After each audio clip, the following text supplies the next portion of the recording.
For this project, I decided that I wanted to work on virtual reality and how it could help for different types of therapy.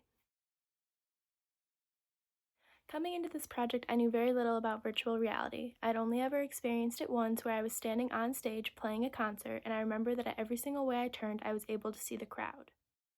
I decided after looking at virtual reality more closely that the advantages of using it for therapeutic reasons, both mental and physical, were evident. But just like most medical treatments, dangers were involved. First, I looked at depression to see what virtual reality would be able to do for those who suffer from that mental illness specifically. Studies had already proven that cognitive behavioral therapy can be an effective treatment plan for young adolescents in helping them to reduce their depressive symptoms. Looking at a study conducted in New Zealand, SPARKS, which stands for Smart, Positive, Active, Realistic X Factor Thoughts, was created in order to treat mild to moderate depression in adolescents. The user is put into a 3D environment and they must pass each level in order to move on to the next. The game consists of specific challenges and puzzles that engages this population with hope to see progression in their mental illness. After the users took part in the study, they were interviewed to see how their experience was.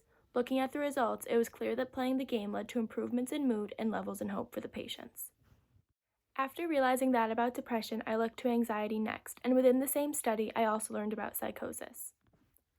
General practitioner Dr. Louise Peeling interviewed Lucia Valmagia, who was a clinical psychologist and researcher at King's College Hospital in London, in order to get a better understanding of the virtual reality field. It is stated that previous studies have consistently shown that 3D virtual reality is able to trigger the same physical and mental feelings that one experiences in real life. A man named Alika Agiti Jeffs was the focus of this study. Alika suffers from bipolar disorder and psychosis with serious episodes of anxiety, and unfortunately, one of his first manic episodes was caught on camera while he was riding the underground train. With the video getting over 2 million views, he feared he was going to be mocked everywhere he went. He went to check out Valmagia's virtual lab himself to see what it was all about. First, he was submitted onto a bus where he was told to try to make an impression of what the people around him were thinking about him and what he thought about them. After completing this, he was then put on the underground train, the place his manic episode was caught. He went through the entire underground experience, like purchasing the ticket, getting on the train, looking at the other passengers, and watching the doors close. After he completed this exercise, he agreed with Valmagia that virtual reality could help to prevent people from getting too unwell while they are in the earliest stages of their mental illness, and for people further along, like Alika, it could help to teach them coping mechanisms.